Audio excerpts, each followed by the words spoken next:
নমস্কাৰ বন্ধু বান্ধৱীসকল, আমাৰ পাকঘৰলৈ আপোনালোকক স্বাগতম। আজি গুটি আলু বেঙেনাৰ এখন ধুনীয়া ৰেচিপি আপোনালোকলৈ লৈ আহিছোঁ। চাওঁচোন আহক। এয়া সৰু গুটি আলু আৰু বেঙেনাখিনি ফালি ল'ব লাগিব। ফালি লৈ গুটি আলু সৈতে ভালকৈ ভাজিব লাগিব। আৰু তেতিয়া মানে কি হয়, গুটি আলুখিনি অলপমান হাফ বইল কৰি ল'লে ই সোনকালে সিজেও আৰু খাবলৈও সোৱাদ হয়। নিমখকণ দি পেলাই হাফ বইল কৰি ল'ব লাগে। আৰু বেঙেনাখিনি এনেকৈ ফালি ল'ব লাগিব। এতিয়া আমাৰ আলুখিনি এতিয়া ৰঙাকৈ ভজা হৈ গ'ল। এই আলুখিনি এতিয়া মই কাঢ়িম। ইমান ধুনীয়াকৈ ৰঙা হৈ গ'ল।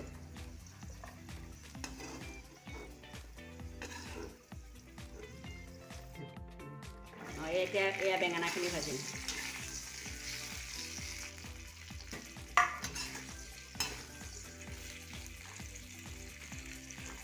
এতিয়া বেঙেনাটো নিমখকণে হালধি অকণে কমকৈ দি ল'ব লাগিব। অকণ হালধি দিছোঁ, নিমখটো আন্দাজমতে দিব লাগিব।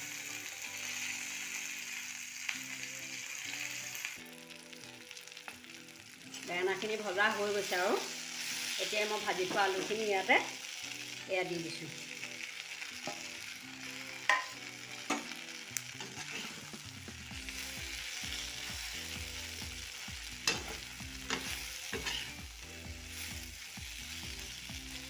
এতিয়া অকণমান গেছটো কমাই অলপ দেৰি ৰাখি থ'ম।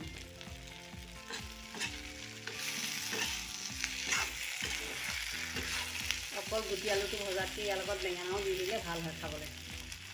সৰু বেঙেনাৰ কাৰণেহে ভাল হ'ব বাৰু, ডাঙৰ বেঙেনাৰ লগত বৰ ভাল নহয়। এতিয়া ভাজিখিনি কষা হ'ল। ইয়াতে এই ধনিয়াকেইডাল অকণমান মিহিকৈ কুটি দিম। তাৰপাছত এই জলকীয়াটো অকণমান মিহিকৈ কুটি ধুনীয়াকৈ সানি লৈ পেলাই ভাগ কৰি খাব লাগিব। এইখিনি মানে ধুনীয়াকৈ কাটি পেলাই দিলে গোন্ধটো ভাল হ'ব। শেষলৈকে ভিডিঅ'টো চোৱাৰ বাবে থেংক ইউ।